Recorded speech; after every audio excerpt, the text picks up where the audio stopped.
Good evening, everyone. Welcome to the Harvard Graduate School of Education, otherwise known to us students as HGSE, and welcome to those of you who are joining us virtually. It's truly an honor to be in community with you for this important conversation about expanding opportunity for rural children, youth, and their families.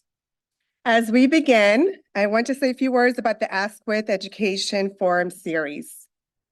This is an endowed lecture and discussion series designed to bring leading thinkers and scholars to HGSE for deep conversation with the community on the highest priority issues in education.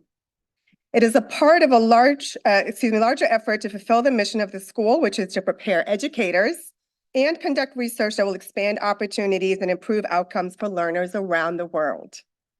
My name is Farah Asaraj. I come to this work as a former teacher, principal, union organizer, and central office leader, most recently as the National Chief of Teacher Learning for the Council of the Great City Schools, supporting the country's largest urban districts.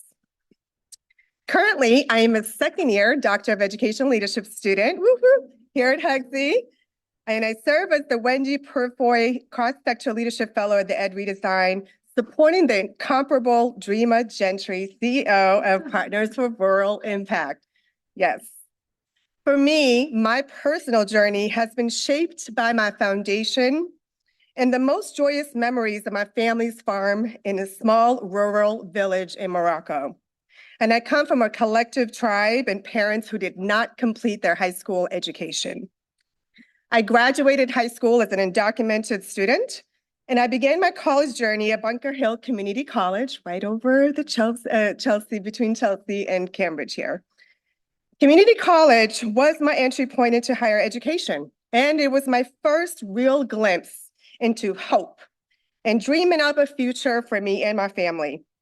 But as you can imagine, that pathway was not linear and certainly was not easy. But here I am in front of you today. I navigated working a full-time to pay for my courses out of pocket. I didn't have access to FAFSA or financial aid. And my parents, who didn't speak English, couldn't support me in navigating the college application process. So I was unintentionally left to find my own way forward. Those financial barriers, the confusion of being a young person with adult responsibilities, the inaccessibility of institutions as a former English learner, and the navigation of complex systems, the constant fear of deportation, and the ongoing calculation of, can I afford my Charlie MBTA card? And will I be able to afford my required books for classes? And back then, I'm not going to age myself, but books were really expensive. So these were not abstract problems, but daily lived realities that I experienced and that many students across the country continue to face today. And for the young people in rural communities, these barriers are often exacerbated by distance, limited transportation, fewer higher education institutions, limited access to dual enrollment in AP courses, and the need to balance work and family responsibilities. And sometimes there is the unintended narrative that young people are sold. If you want access, if you want opportunity, if you want to achieve, if you want to succeed, if you want to get a good paying job, and if you want long-term life outcomes, then you should sacrifice leaving your home and community. Tonight's discussion is critical because we must challenge that narrative. Reimagine hope, uphold the dignity and uplift the assets of young people in rural America by developing real strategies and partnerships that expand college access, support college completion, and enable social and economic mobility so that children, youth, families, and their communities can thrive. We're here to explore what it really takes to build, scale, and sustain cradle-to-career higher education institutions and research centers that don't just help a few students beat the odds, who are the exceptions, but can systematically change outcomes for many. College access starts at the cradle with early childhood supports, and some would argue before birth, programming is needed. Caring adults who nurture young people's gifts, and policies and partnerships that make it possible not only to dream for a future, but to realistically reach it. And in our rural communities, that must be the promise we keep. So as we listen tonight to this amazing panel in front of us, I invite you to hold multiple truths at once. There is no single rural America. Rural communities are diverse, racially, culturally, linguistically, economically, and politically. Many are home to Indigenous nations, to Black rural communities with deep historical roots, to recent immigrants, and to multi-generational families who have been there for centuries. Rural communities are unique and complex, and their local context matters. So continue to uphold that local context matters.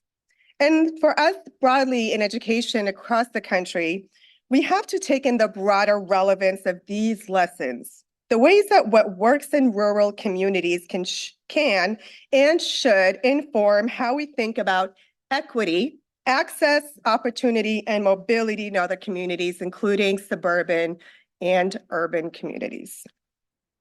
So I want to take a moment to express my deep gratitude to Dreama. Thank you for your leadership, mentorship, and your thought-provoking comments and questions that always leave me more curious, researching and learning about rural America. I have gained so much knowledge and insight from working with you, so deeply grateful for all that you have been for me. Thank you. I also want to thank Paul Reville, who inspired and unknowingly convinced me that I belonged in the cradle-to-career field and space, building on strong communities toward a better future in which all young people can thrive. Thank you to Rob Watson, Tauheedah Jackson, Denise Arias, and to their visionary leadership, and all of the amazing EdRedesign staff. And last but not least, thank you, Dr. Christina Grant and Susie Diaz, for your leadership and commitment to rural communities, both on the ground and through the research. And as I close, in the words of Dreama Gentry, I am for rural with rural. Repeat after me. I am for rural with rural. So I hope you'll join me in the rural movement by sharing your photos and insights from tonight's discussion with hashtag Rural Works, that's with an X, so Rural Works with an X, and make sure that you share your insights and learning as we build and continue to build and support the rural community movement. Thank you for being here. I'm honored to turn it over to Paul to guide us in this conversation.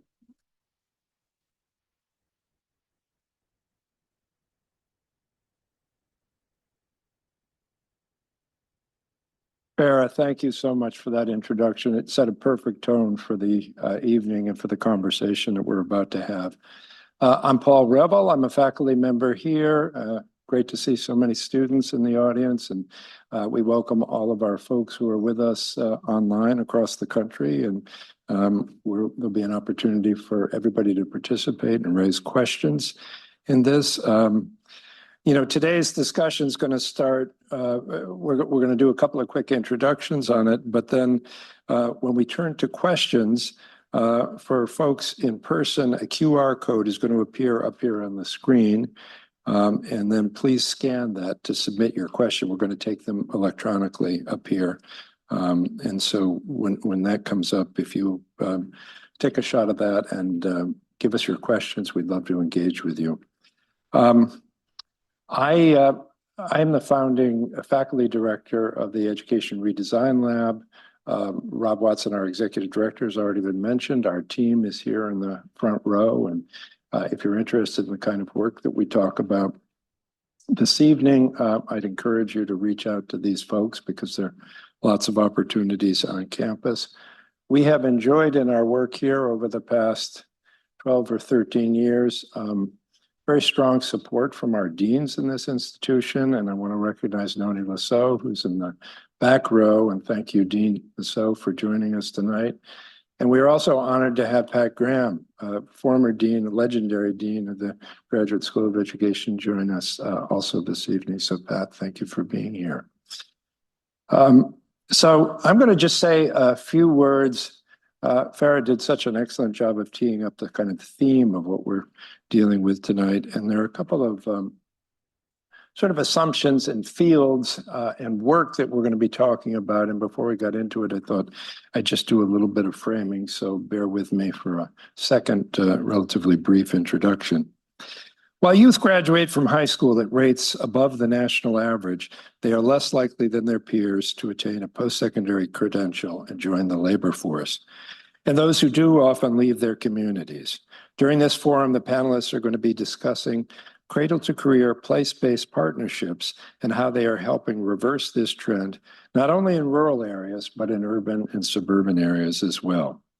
Strategies to ensure college access and completion should not begin in high school. That's way too late. A college-to-career pathway must be created in families and mapped from the earliest stages of life all the way into entry into a good job.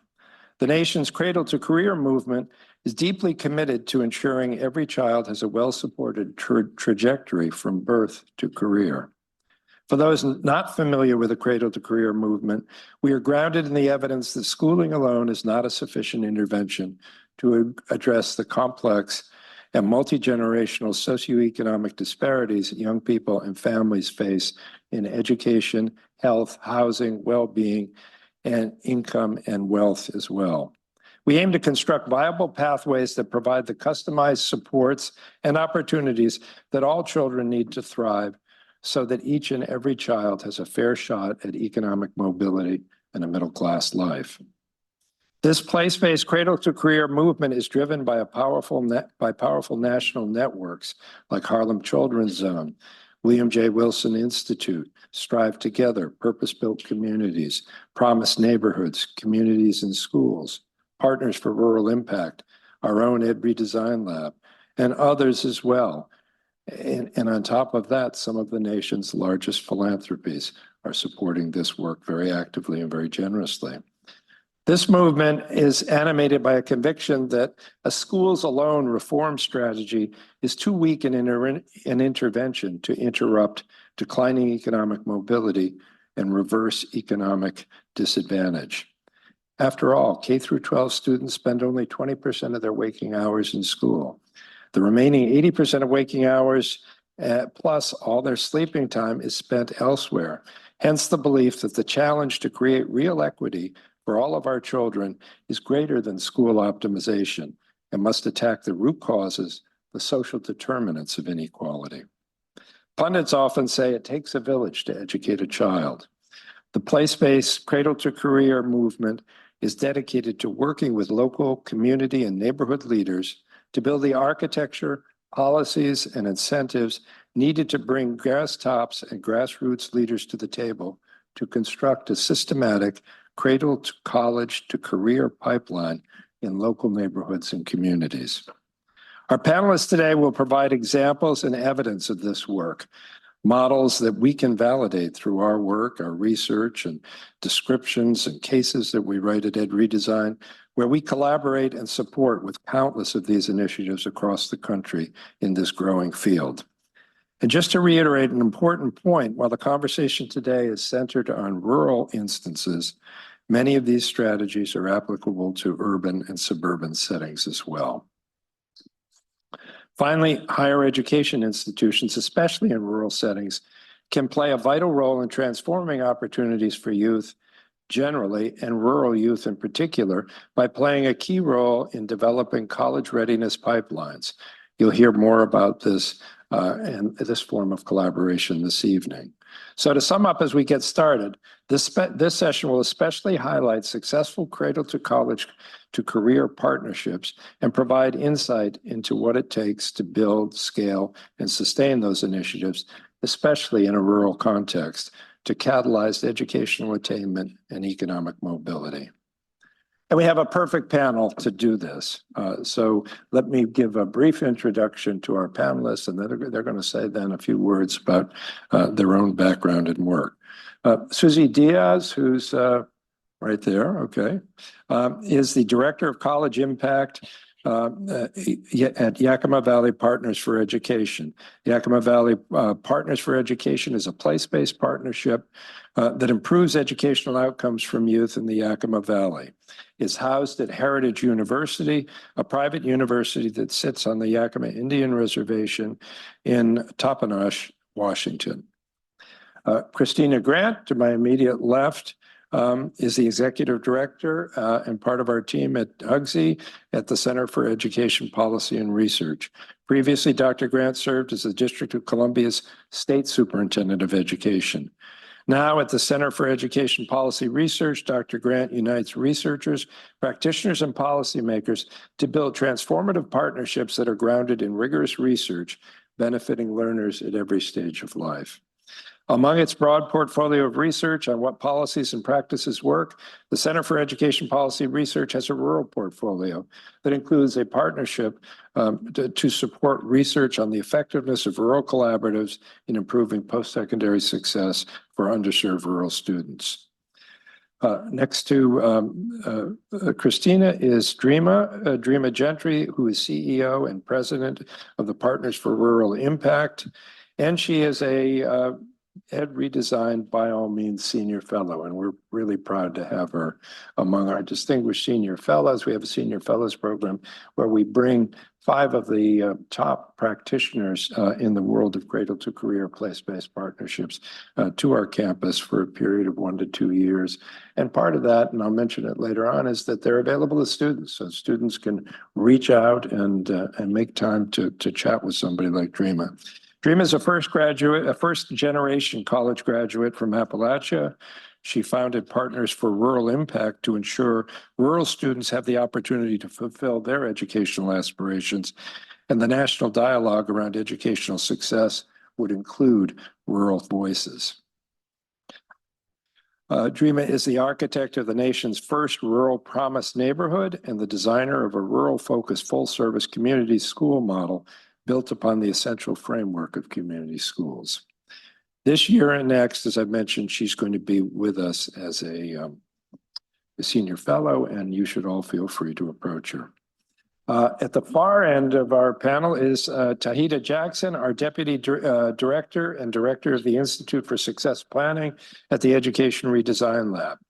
Tauheedah is a senior leader at EdRedesign and brings 25 years plus of experience working across sectors in youth development, local government, philanthropy, and school districts, and out of school time system.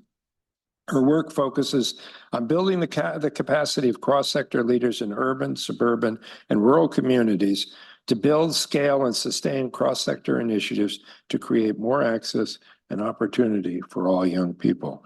Tauheedah leads EdRedesign's efforts in a partnership between EdRedesign, Partners for Rural Impact, and Maya Consulting, supporting a place-based partnership leader cohort for rural higher education leaders.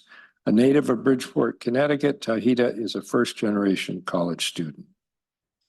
Okay, so that's all the setup, and that's what we have in front of you, and now we're ready to start the conversation.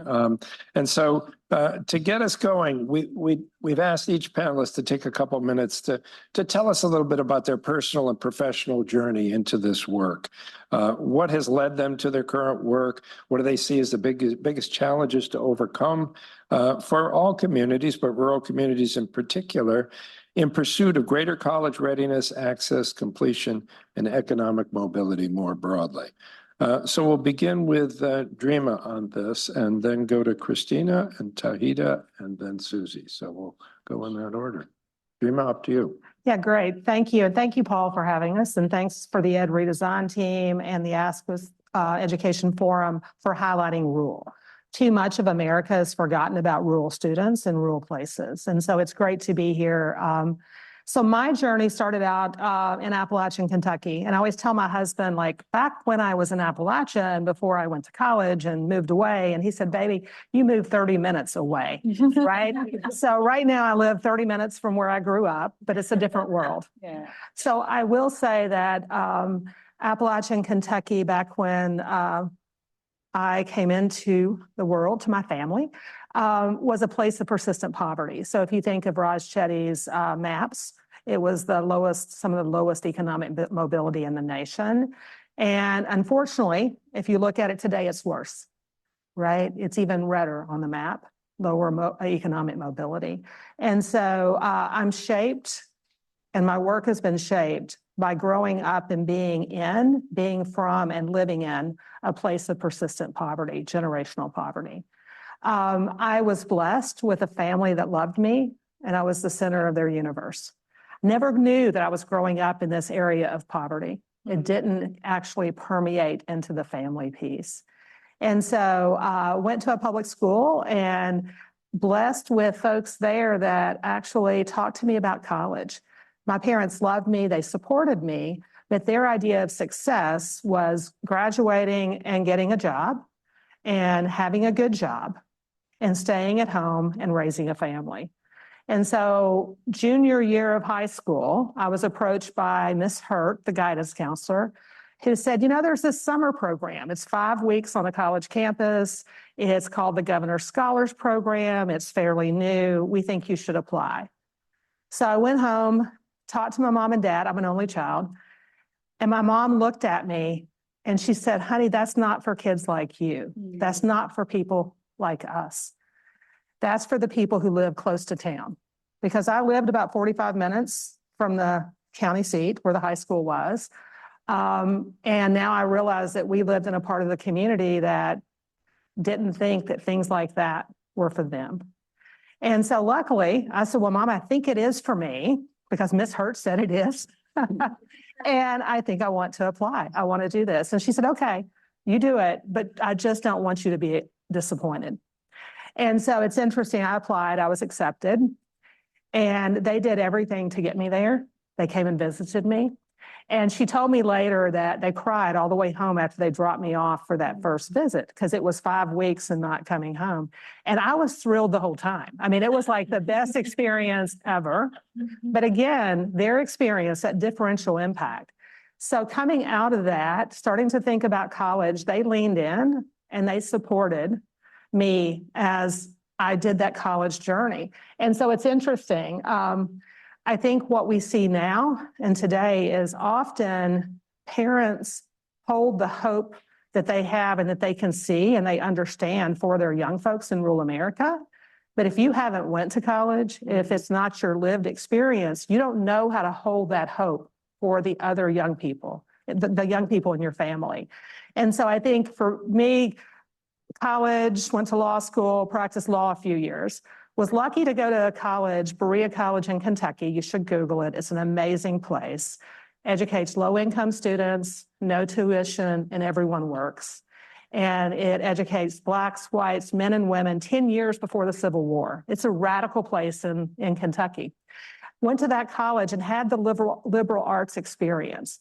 And I think the liberal arts experience for me showed me that actually I could not just want a career, I could want a vocation, a calling. And I think that today we're forgetting about that piece and instilling that in young folks. You can have a job, yes. You can even have a career, but you actually can have a calling and a vocation. And so law school led to practicing law, didn't like that.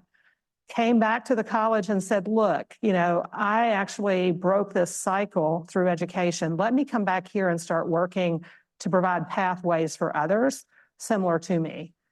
The college found a little bit of private money. I started working half-time in the school that was the county my parents lived in, that we lived in. And that was the beginning of what is now Partners for Rural Impact. That was 30 years ago. Today, you know, it took us about 26 years of doing that work to get throughout Appalachian Kentucky. And currently, I think we have 250 people working full-time in schools, being that caring individual that's supporting those young folks and the parents and bringing the parents and the families along on the journey so they can also hold that hope for young folks. 4 years ago, we spun out of Berea College, became Partners for Rural Impact, and now we're also leading a national movement across the nation to ensure that all 14 million, I always get the number wrong, 14 million rural young folks are on a path to economic mobility. So the journey has been a long journey. 30 years of journey. I got to meet Jeff Canada and learn from him, and Jeff will say that they learn from us. And I really appreciate opportunities like this to share the rural experience. One of the challenges, and Paul, you did ask, what's a challenge? I think two things that keep me up at night. One, the lack of investment in rural America. 3 cents on a philanthropic dollar goes to rural America. 3 cents on a dollar, right? That keeps me up. The second is that this generation of young folks are having a hard time to find the hope inside themselves and that desire, right? And they're working in an ecosystem also that's quelching hope. And so those are the two things and challenges that keep me up at night. I think I'm passing it to you. Where do we go? Am I on? You were on. Okay, you know, I'm very stressed out about the microphone. First, Paul, thank you. Rob, thank you. The whole team. I mean, I want to be an EdRedesign affiliate, but don't tell Tom King. You're right. I love SEPA. Seriously, it means a lot that we're having this conversation because so much of what you shared resonates in that we have forgotten a whole section of our children.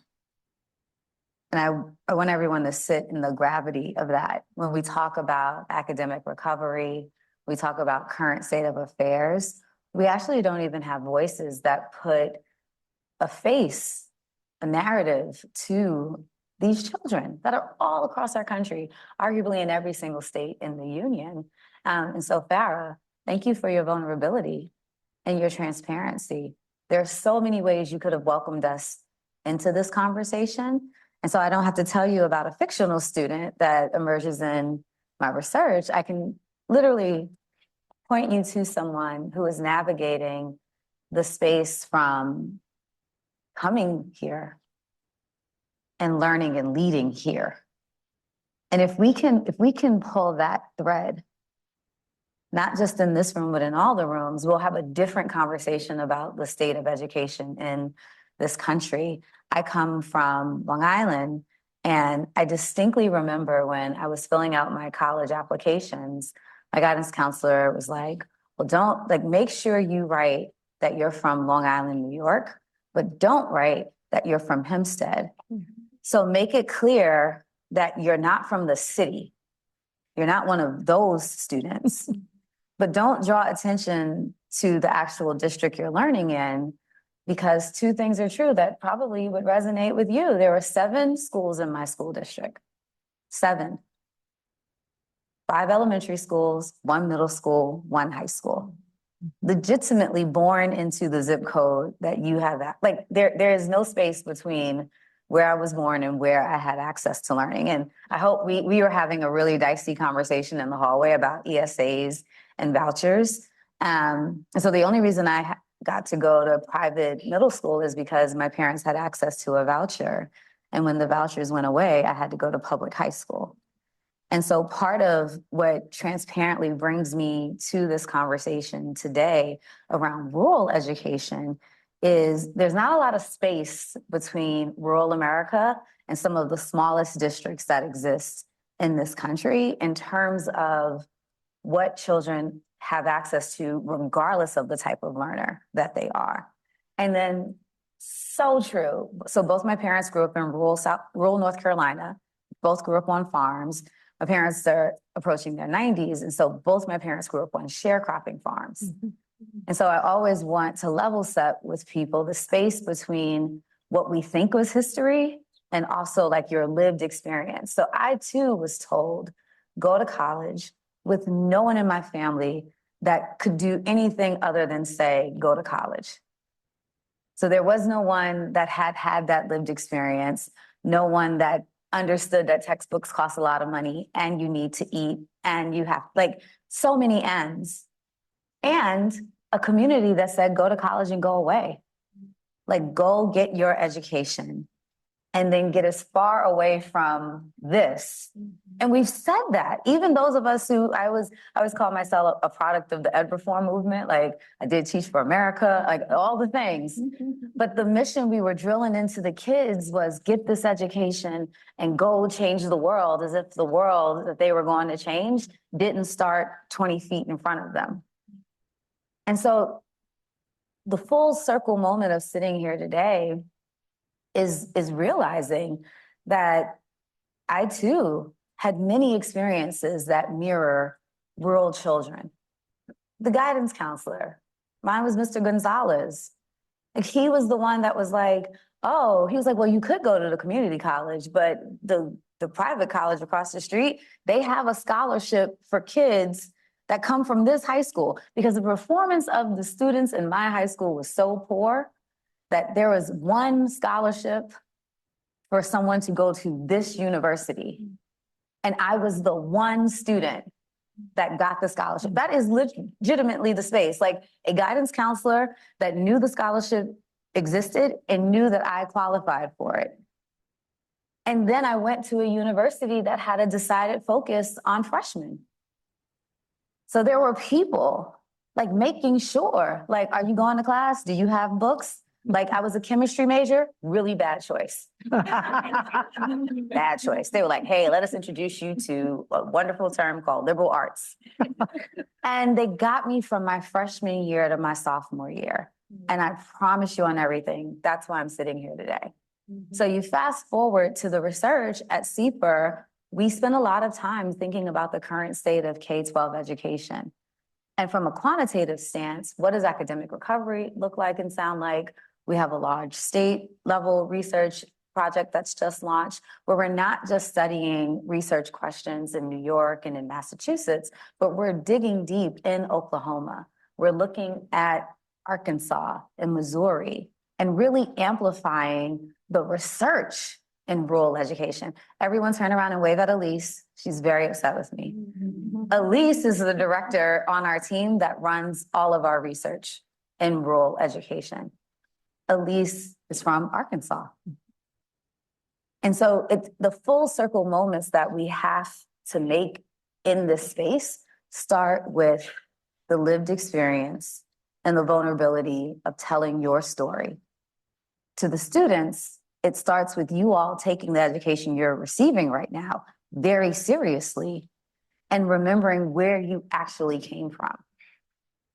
Because we forget when we get into these spaces that I had 7 schools in the school district I was educated in. And if it worked for me, it could work for millions of other children in the country. Okay, thank you, Christina. Tauheedah. So thank you first and foremost for all of you coming here tonight. I feel blessed to be able to sit on the stage, and stories are so powerful, and you all sharing your stories. And Farah, I just wanted to go back to something that you mentioned about context.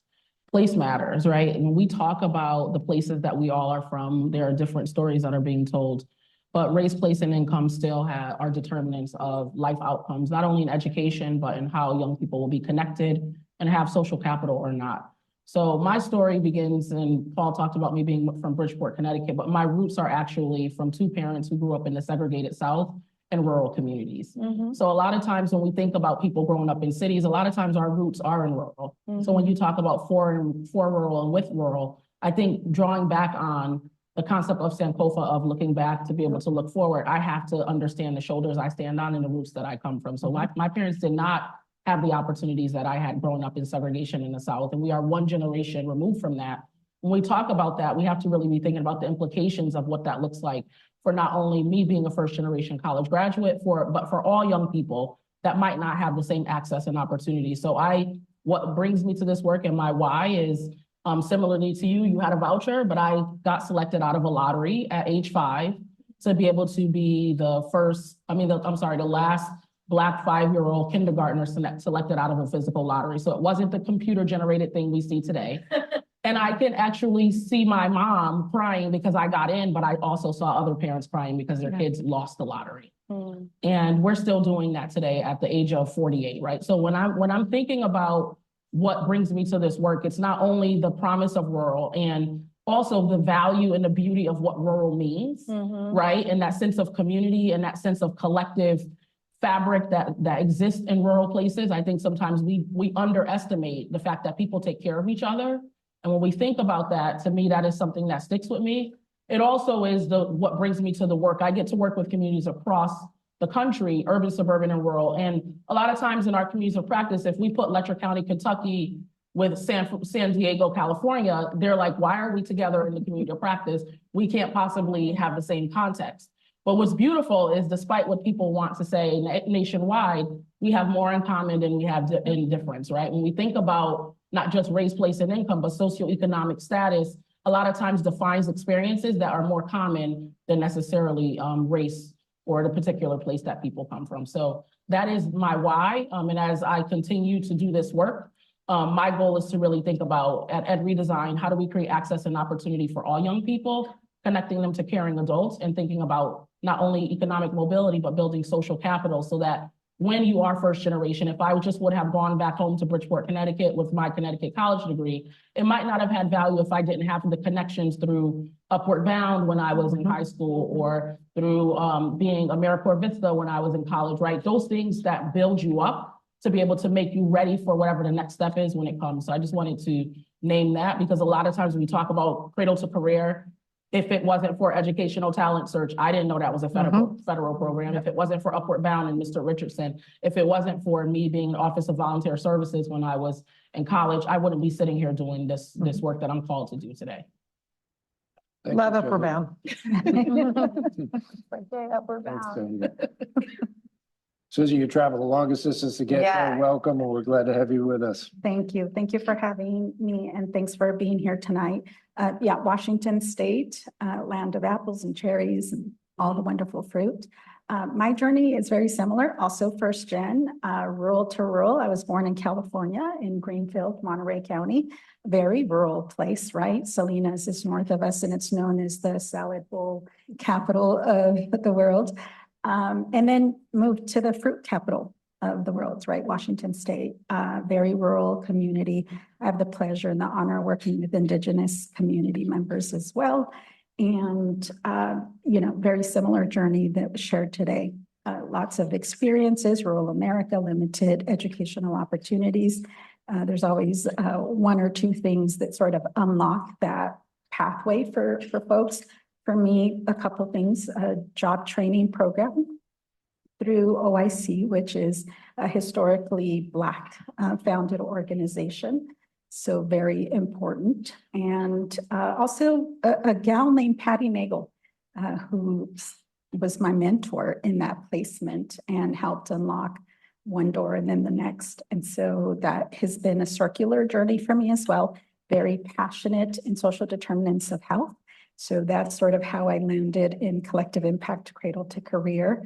Had the pleasure of meeting and learning about Dreama's work way back in 2018. And so also supported bringing that journey and that experience and that commitment to Yakima Valley at Heritage University, very young university, founded in 1982 by 3 women, and an important institution in partnership with the Yakima Nation. Great. Thank you so much, Susie. I just, you know, before I get to Dreama's going to get the first question.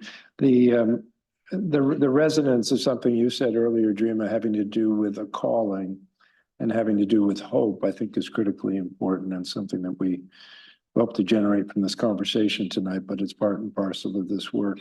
I can't help but be reminded that yesterday in our class, we had Mary Skipper, who's the superintendent of the Boston Public Schools, come and visit with us, and her opening comments were all about, you don't do this work unless it's a calling, unless you have a deep sense of mission about the work. And that kind of calling is, I think, what brings all of us to this stage, as well as so many of you in the audience who are doing this kind of work. And in these times where there's lots of reasons to be somewhat depressed, if not despairing, about what's going on around us, it's up to us to carry the hope to the communities and people like these people who have emerged from different circumstances that we heard described, to come forward and make this truly a better place, to change the world as we announce our mission here at the school.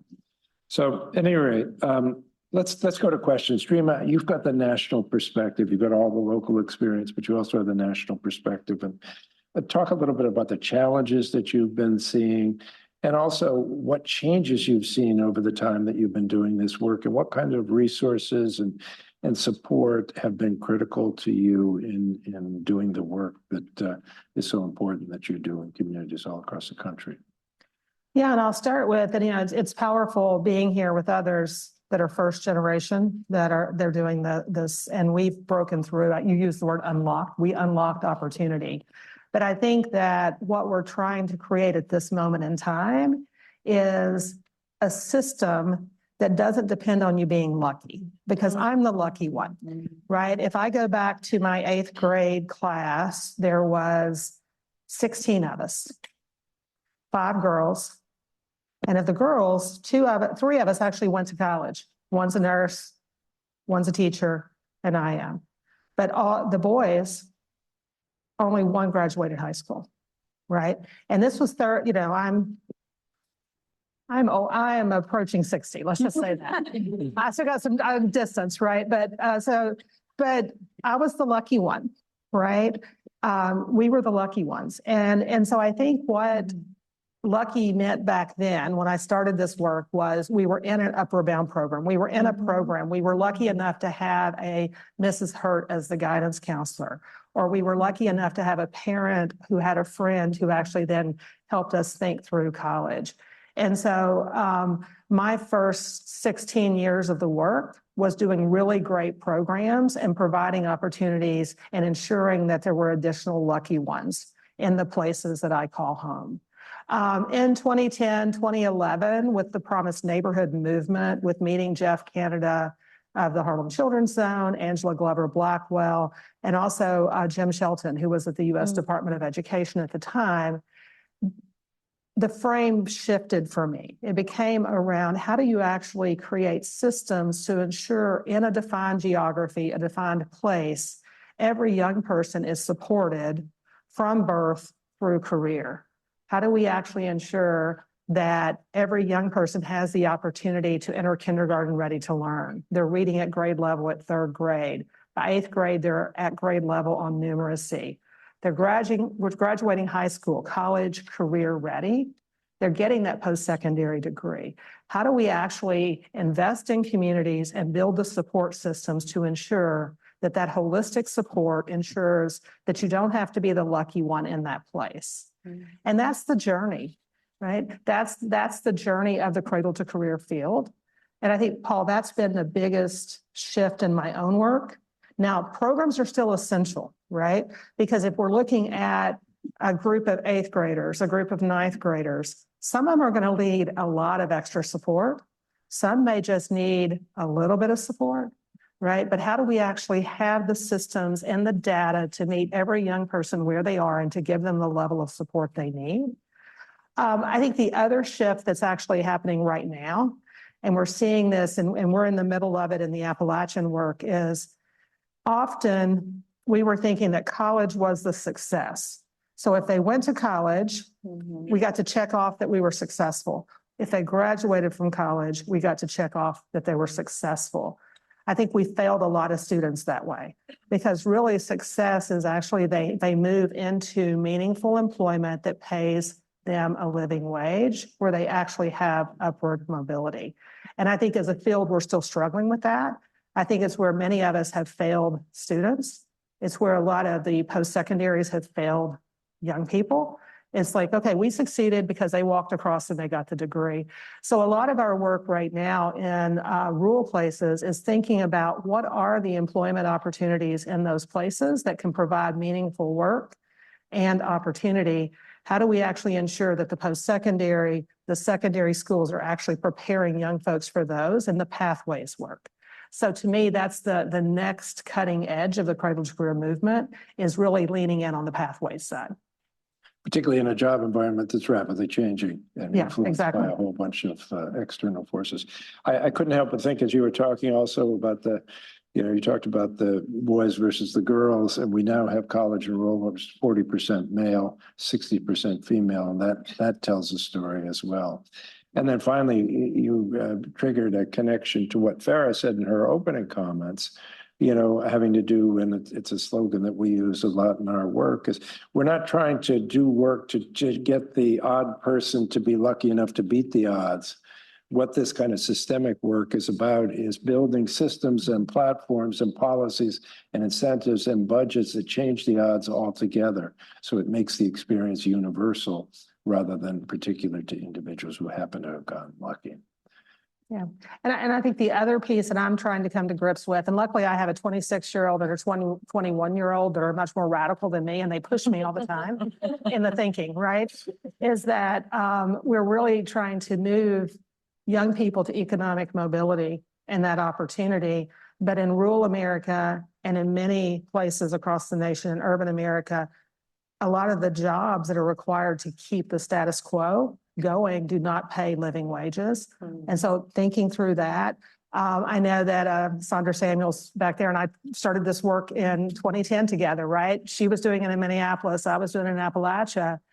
And we both have had conversations with folks who really believe in young people and care, but who've questioned us on, do we really want every young person to actually get a college degree?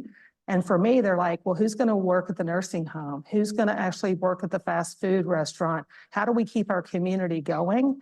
And so there's just a lot that America has to grapple with as we think about economic mobility for all. No question. Christina, you're at CPER. You have a relentless focus on evidence and what works. And I wonder if you'd talk to us a little bit about what you've seen working to meet some of the kind of challenges that we're talking about today. Yeah, I can't ignore that all three of us did Upward Bound.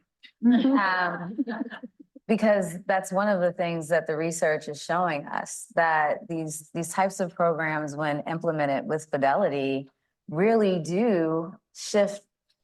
Like, we weren't lucky in some respects.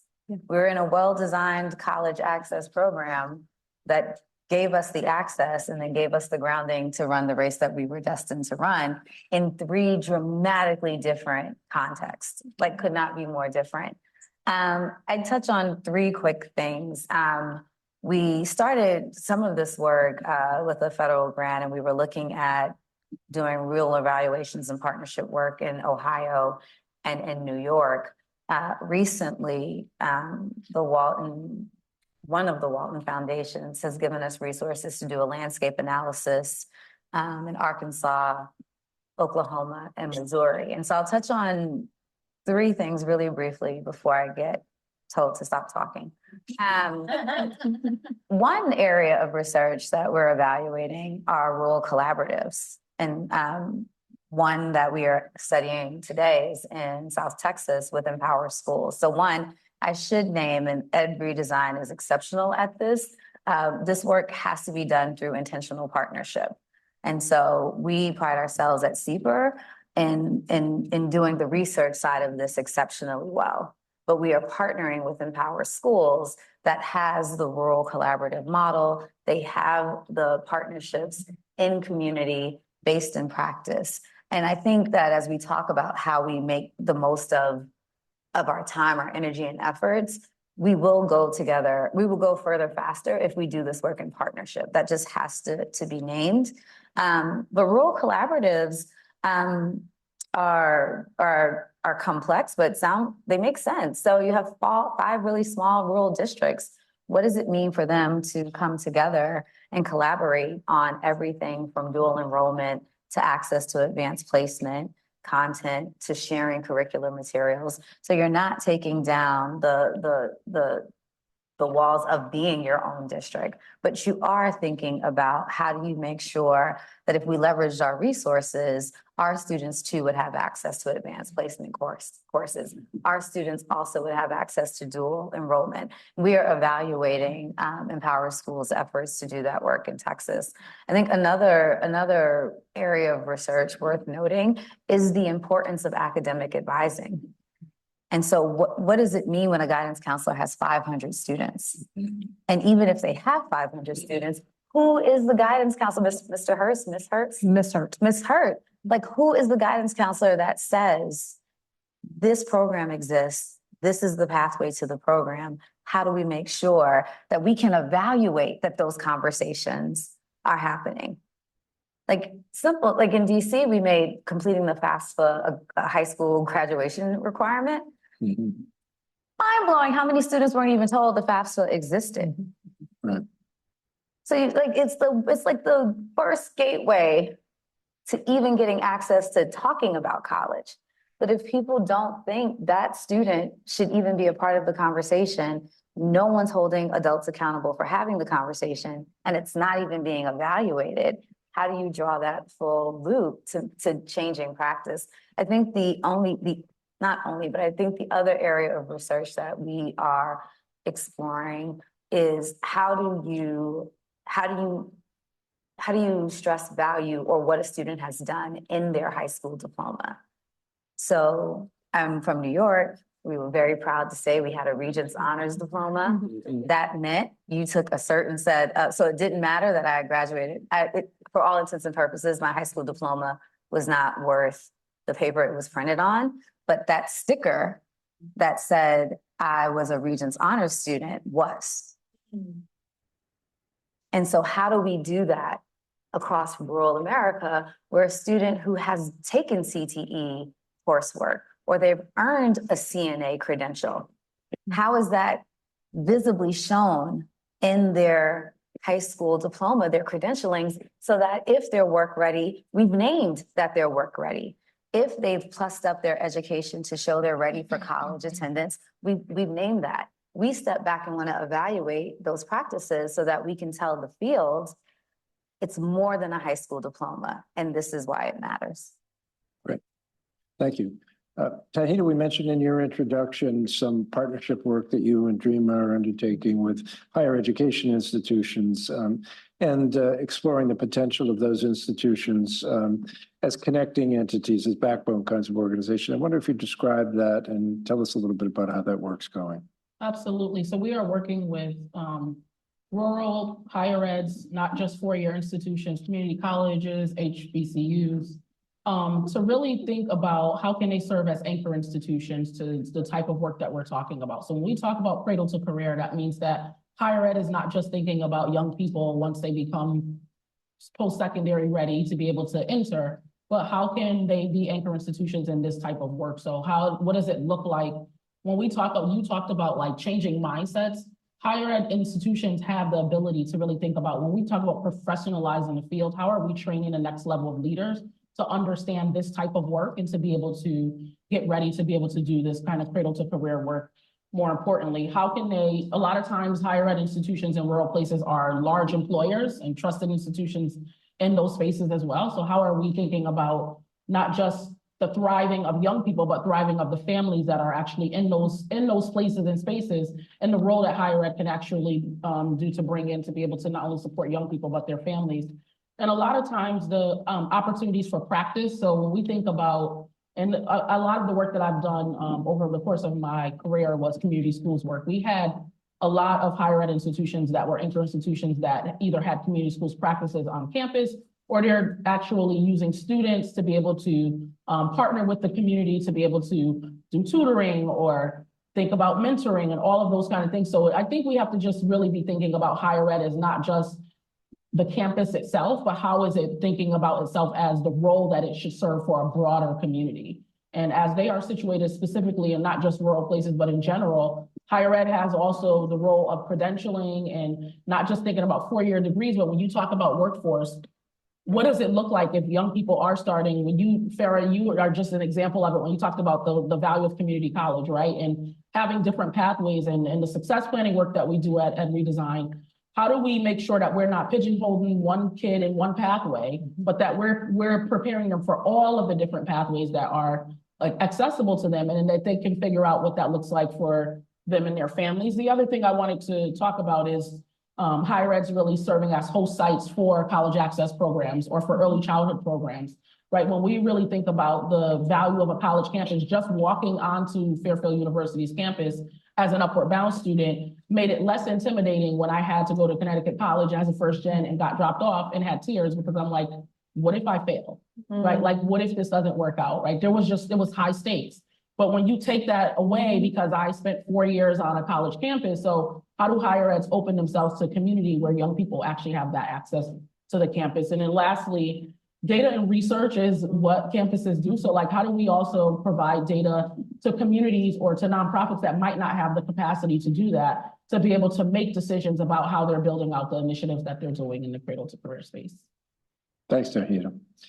Susie, Heritage University is a unique place. I actually had the privilege and honor of visiting it at one point and just seeing what a special place it is. You sit on a reservation, you serve residents of all different kinds in the valley there.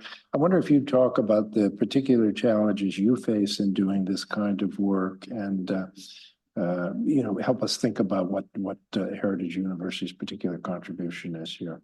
Yeah, one of the powerful things around institutions to be thinking about their role is that the role isn't limited.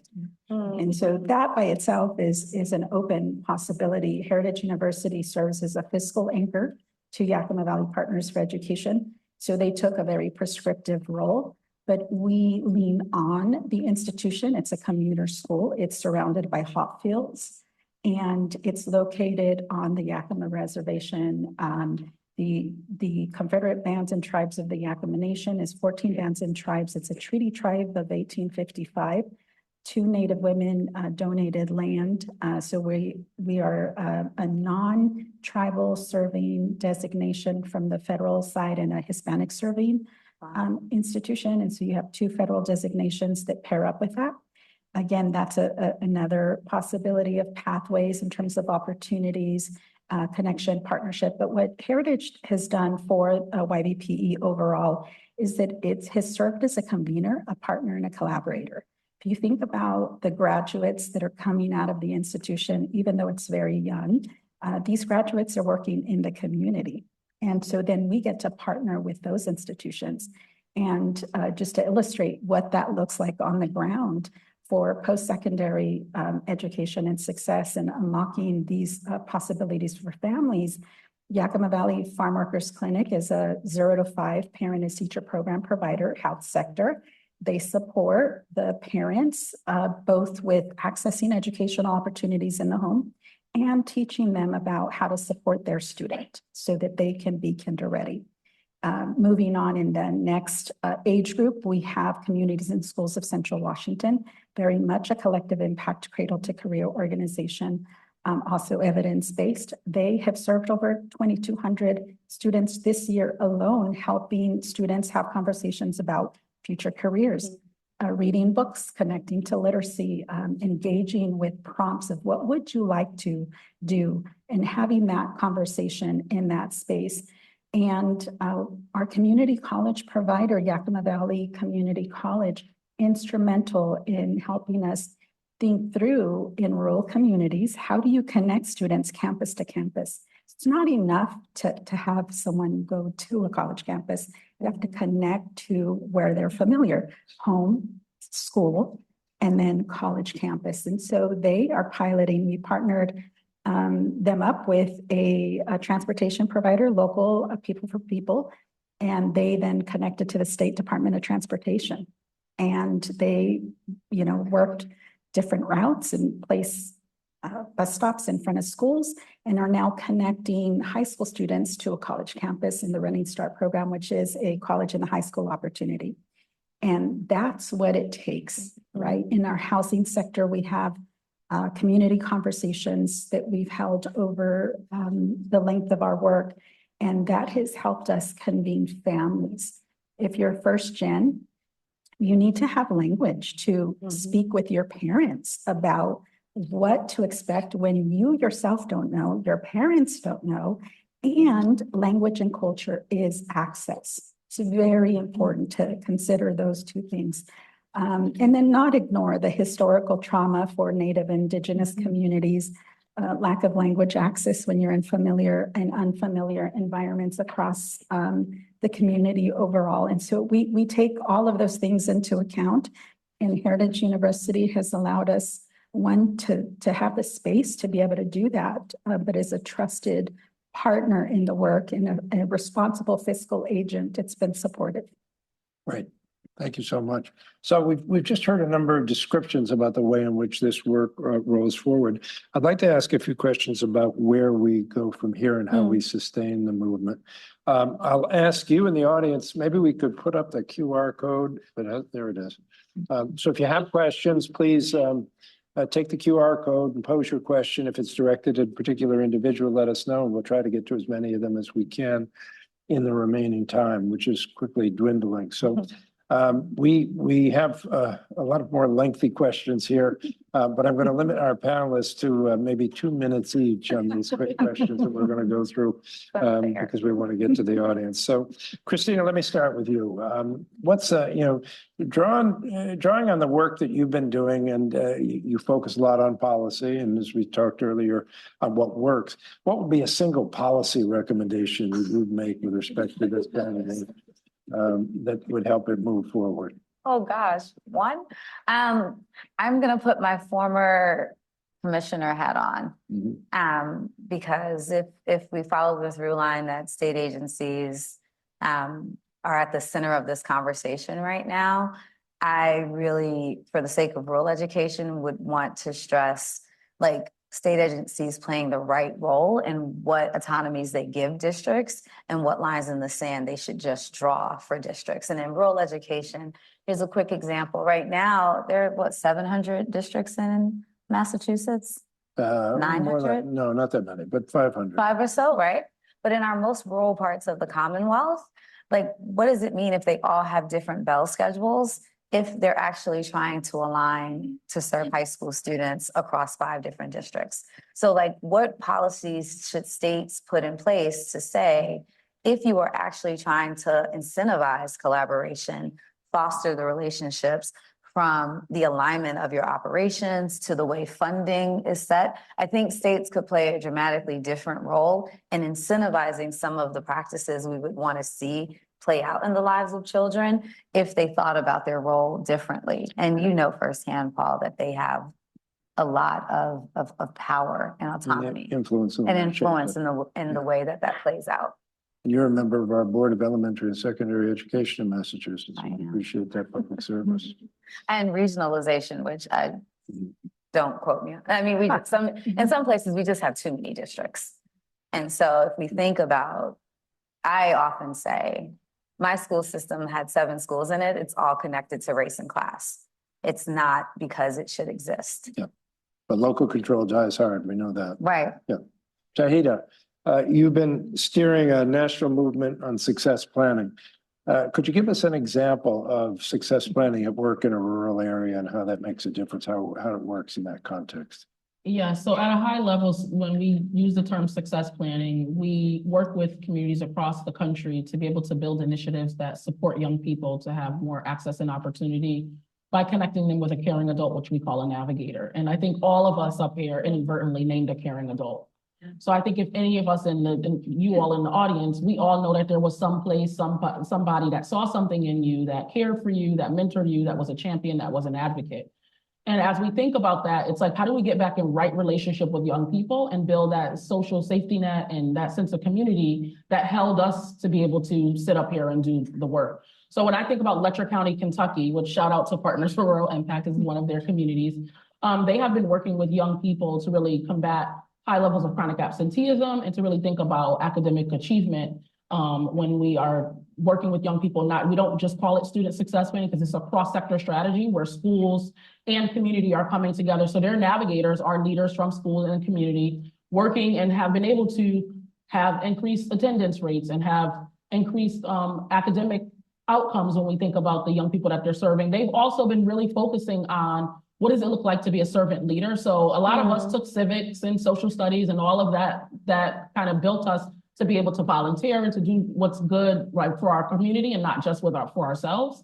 So they've been working with middle schoolers to really instill that back into them. And this is intergenerational. So they've been working with older people in the community that might not necessarily be as engaged to serve as navigators, but also how can young people have peer mentorship happening? Because this is not just about the caring adult, but it's also about how are we supporting each other. And they've been seeing really good outcomes for that. And then I would say lastly too is really thinking about how the rural context matters. When we talk about that caring adult, I can't, as I have 3 sons and any of us that have children, if your kid comes home talking about their caring adult, you want to know who that person is. So we are really, especially in rural and small communities, thinking about how we are including families and making sure that we're not doing to families, but with families, so that those outcomes that young people are seeking, that they decide for themselves and their agency align with what some of their family values and the things that their families are trying to have them accomplish as well.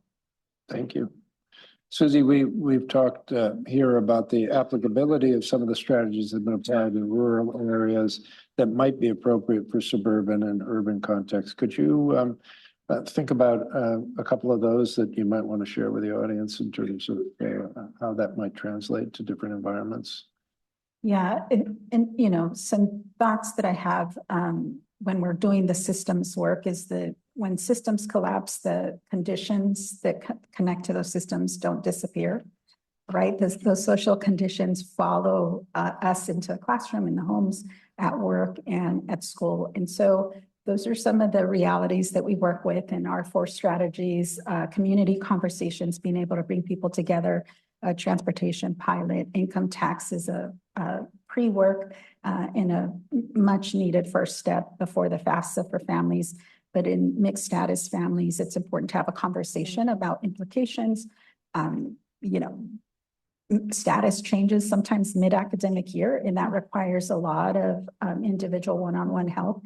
And then your traditional college access programs that include sort of that mix of traditional and non-traditional players.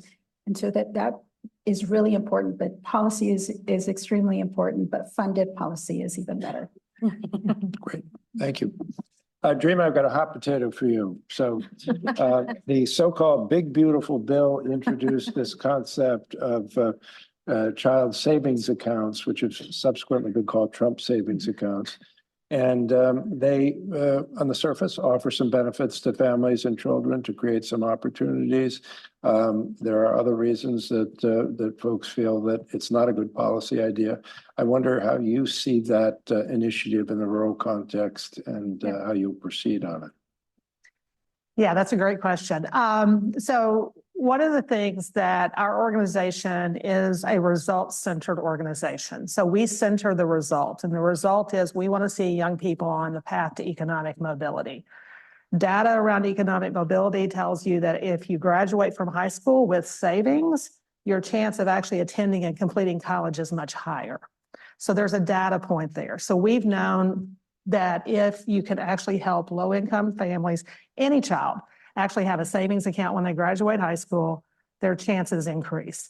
And so, Paul, when the Trump accounts came out and they came to my attention, I kept waiting for like an organization that does FAFSA type things, financial type things, to actually start giving us those public service announcements we could put out and start saying, hey, share this with the communities you're serving, because if they go to their tax return and they click a box, and if they have an eligible child, actually a child of a certain age, they can actually get free money put into that account that will stay there. And nothing happened. And so I started calling around to different organizations, and I think it's the name, Paul, that's actually holding us up. You know, it's not, I mean, the Trump account methodology is not perfect. You know, I've talked to the folks who do baby bonds, and there's a big movement on baby bonds, and they're pretty amazing. But the Trump accounts are actually in tax code. And I think that if they had a different name, we would be celebrating that, and we would be trying to get folks to sign up and think about them. And we would be thinking about how we improve on them in 4 years. And in, right, how do we improve on the tax code? So we did actually put out on social media that this is available.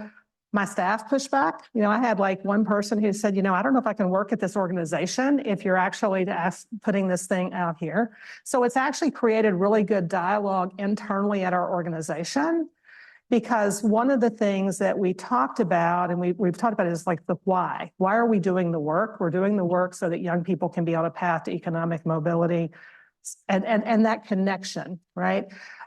So what we're doing now is we're putting out some basic PSAs to the families we work with, and also sharing it with other rural serving organizations that just have the facts.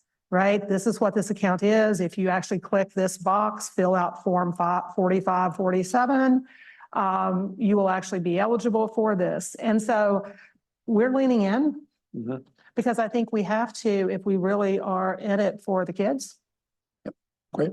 Okay. We were in the hallway and I was like, tell me more. Well, we had a long conversation. I don't know that I would have wrote the I can't work here email, but I would have been like, tell me more. And I said transparently and offer it to you that in these days and times, you can't just have the visceral, like, this is bad. You actually have to pause, read it, unpack it, see, will it actually support or help the children, families you're trying to support, and then govern yourself accordingly. I would say when Biden was in office and they were doing student loan forgiveness, it was the opposite, but I was doing the same thing. Like, no, really, your loans can get forgiven. And people just didn't understand that this was a rare opportunity to have this life-changing thing happen for you, but it was all in messaging. And depending literally where we are in the country right now, on what side of the aisle you find yourself on, you either hear something and viscerally are like, yep, that's for me, or you're like, absolutely not. And we have to have the discipline to read and then govern ourselves accordingly. Well, we'll reserve that. We may get more conversation going on that, but as with all things policy, devil's in the details. And it really is how these things work and are paying attention to that and what the implications are. Okay, so we're going to go to audience questions now. We have a question that's come in from Alaska and several other places as well.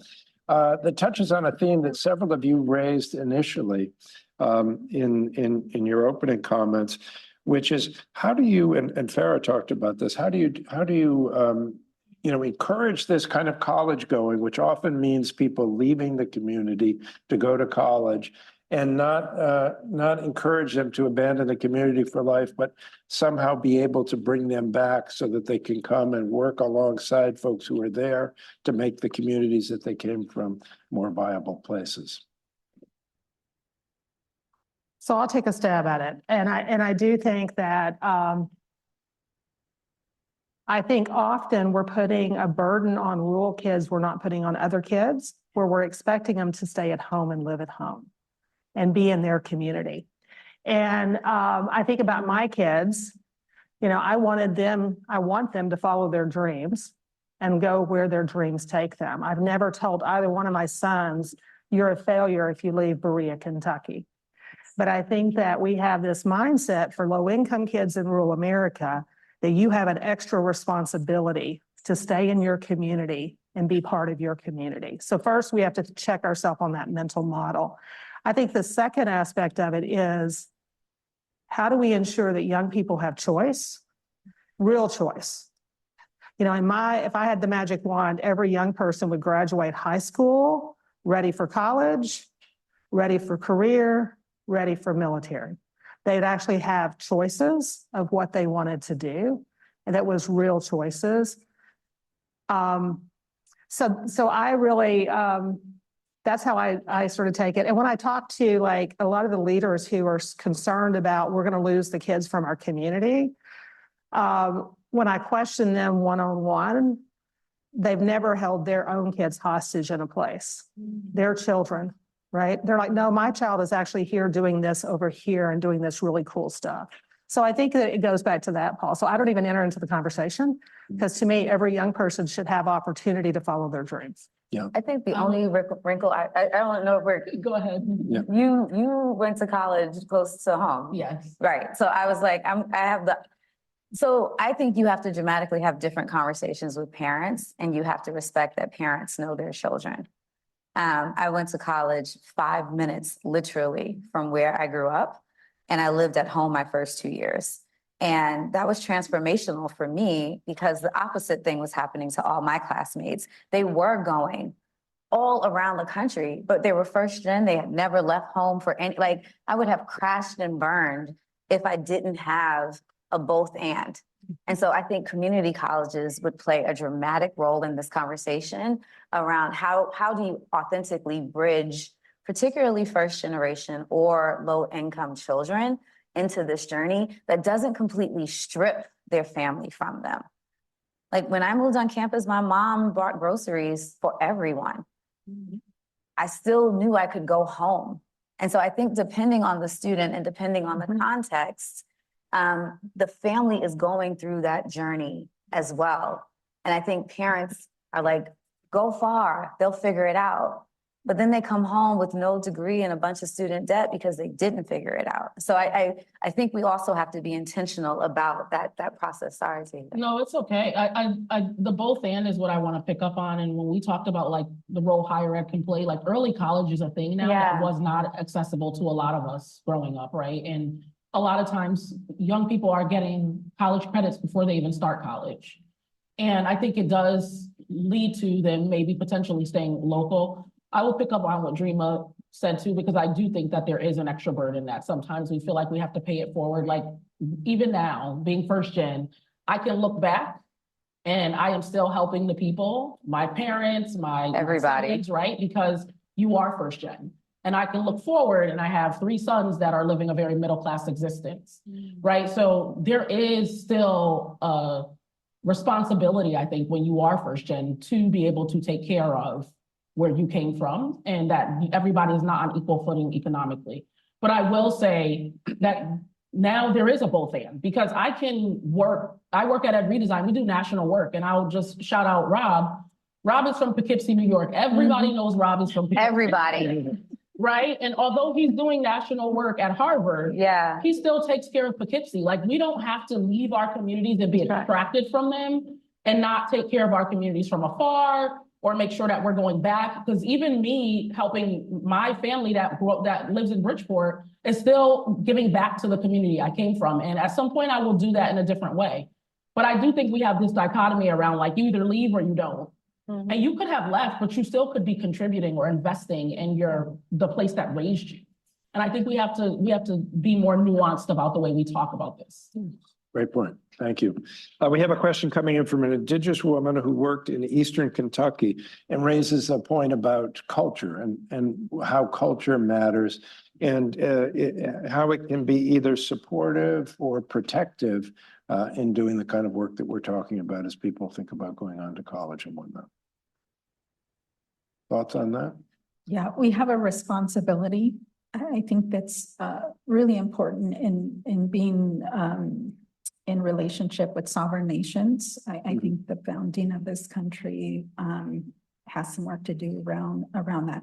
There's still communities who don't have running water, tribal communities, especially when you unpack the data, tribal communities are overly represented in the data in a negative aspect. And so our work pushes to, one, recognize that the N is really small, right? In terms of sample size, it's really, really small.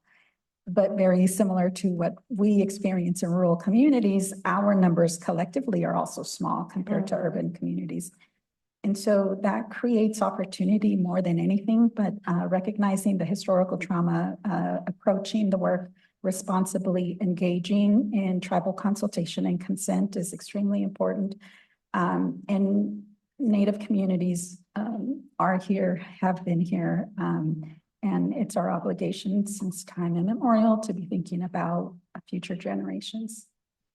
Thank you. And I would say that one thing that we've realized too is on a cultural piece is this journey is not just one individual young person. So from the beginning, as we start doing college access work, we do families go on the college visit and siblings are able to go and been able to actually cover those costs so that families have the experience. Because I'm one of those young folks that college did separate me to some extent from the family. And so the piece is, how do you actually, then how does the whole family be a part of it? And so I think that's a cultural piece too, that we have to lean into.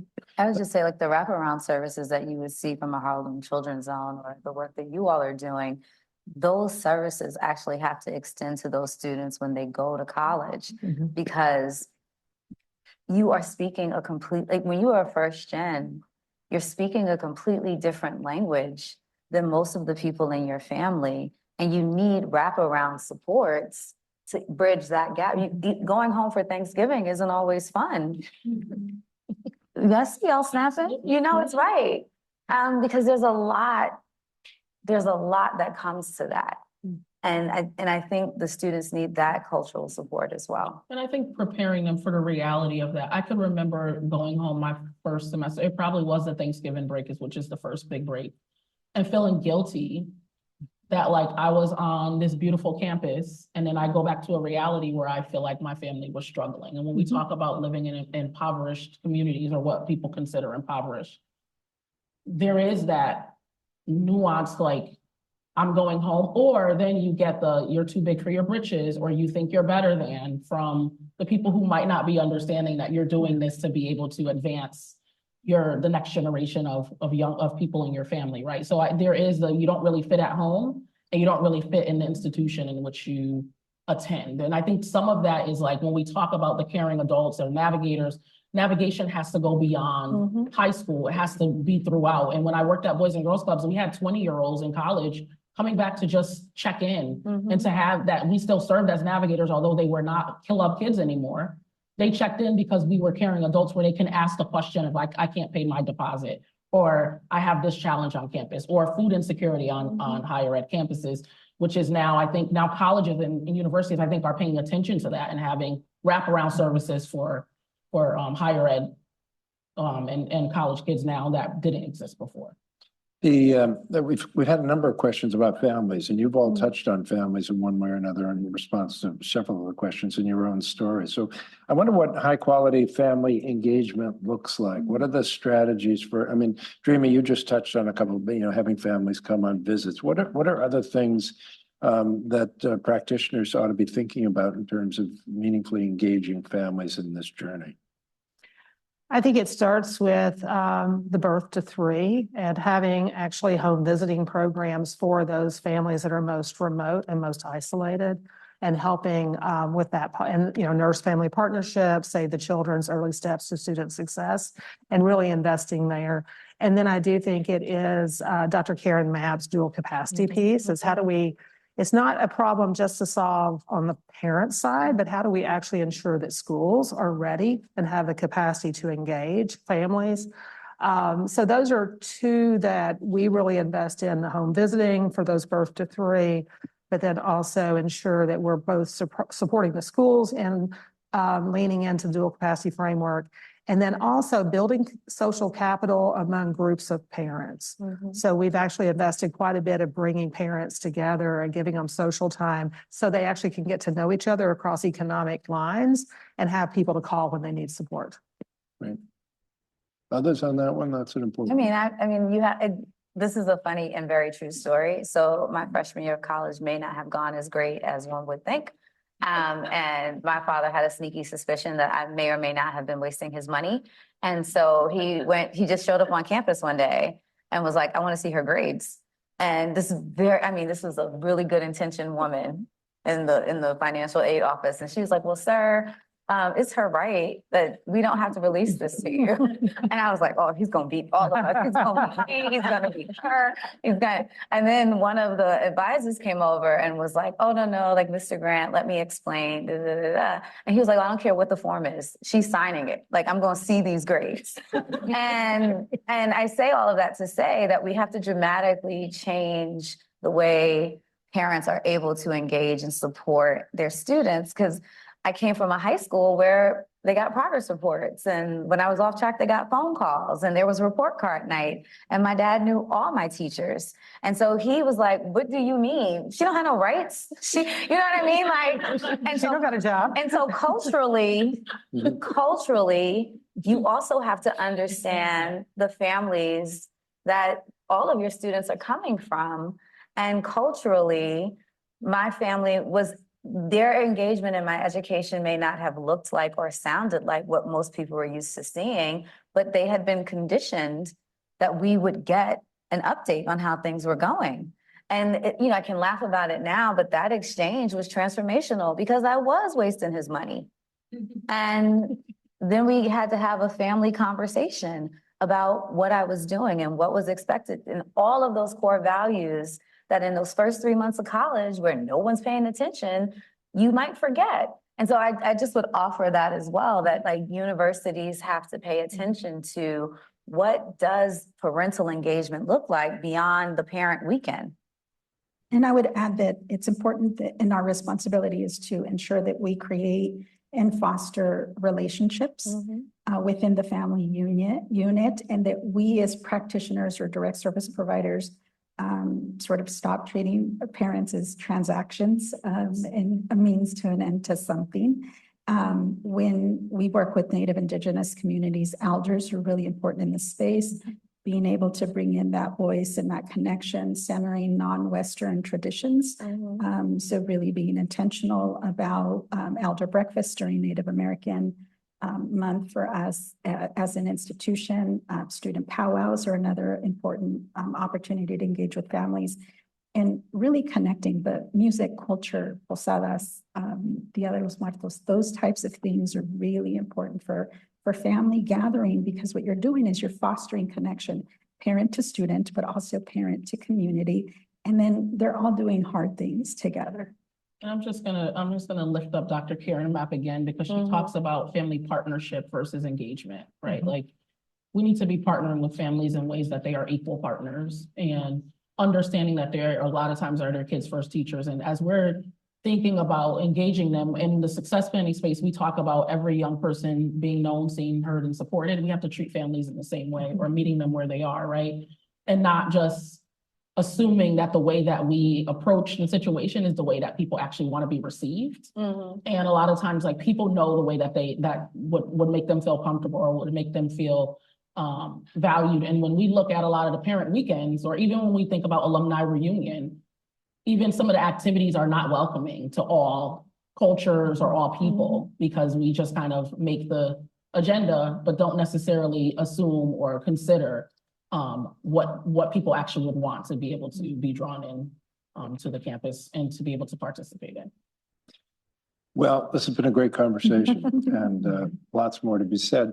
We have kind of a lightning round at the end. We've reduced time on questions from 5 minutes. We're now down to 1 minute. So, and lots of things to pack in. So we've got an audience. Yeah, and we'll be monitoring it. Yeah, lots of things to pack in. Any takeaways that you want to, really reiterate in terms of comments you'd like to leave with the audience, or things that you meant to say but didn't? We have a lot of people in the audience here who study this work, or thinking about this work, or considering careers. Any advice that you might have to them? And we've heard a lot about hope and inspiration and possibility, and anything that you might have to say about how to trigger that in the communities that we've been talking about this evening. So who's ever ready can start this last round.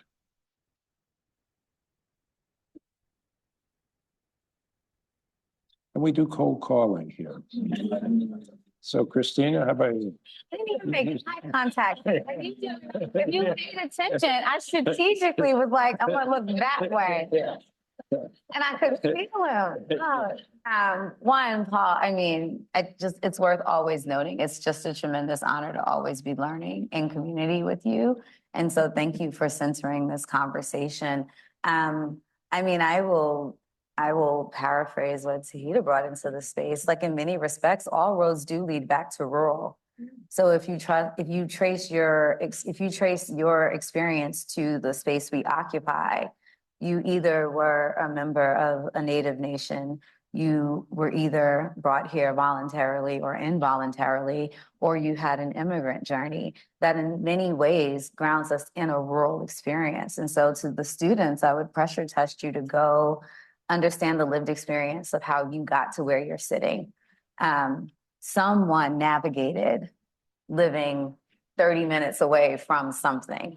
And I think the more you can unpack that for yourself, and at least for myself, find comfort in that. I didn't always tell people that my parents grew up on sharecropping farms. I didn't always say my dad was an auto mechanic with an 8th grade education. But now, as a systems leader, so many of the decisions that I make and how I occupy in the space, I don't lead with my Ivy League degrees or my Ivy League affiliation. I lead with the reality that all roads led to rural. And so I have to think about those children in my day-to-day actions and not just rest on the laurels of what I occupy now. And I appreciate that framing. I think to particularly to the students, you should go we spend a lot of time in the course I teach talking about identity and being really comfortable with the intersections of your identity. And the more you can do that work, you'll be better equipped to lead, particularly in areas that might be unfamiliar or uncomfortable. Thank you, Christina. Let's go right down the road here, Dreama. Yeah, I think my closing piece is if you look at areas of persistent poverty in this nation, they're disproportionately rural. Economic mobility is low. Investment is 3 cents on a dollar from philanthropy. This nation will not rise until rural America rises. So everyone should be concerned about rural America and rural children and be leaning in to ensure that those communities are invested in and not written off. Thank you, Dreama. Susie? Yeah, bring place with you. You have a mother country and a father country yourselves, and we are on Turtle Island. And so place matters, and bring that into the space everywhere you go. Tauheedah. I would say some of the best lessons I learned in life. Every summer I went to Guyton, Georgia, and less than 2,000 people, dirt roads, outhouse, right? All of the things. But I think sometimes we need to pause and think there are so many values and lessons in rural places that I think we have not honored in ways that they deserve to be honored, right? And rural is different and it's diverse. And I'm just going to leave with, I think, hope. A lot of the hope, I think, in this country can be learned from places that we have forgotten. And a lot of those forgotten places, when you talk about social and economic mobility or poverty, are rural places. And I think if we honor and respect the way that people live in ways that we don't value things to just be monetary or to be economic. And we talk about poverty, and you said you didn't know you were poor. I didn't know I was poor either. Right. It's because we weren't. It's because the community took care of us. Yeah. And rural is defined by community. And I think we can learn from the sense of community and a sense of connectedness and a sense of cohesion in rural places and be better off for it. Okay, amazing.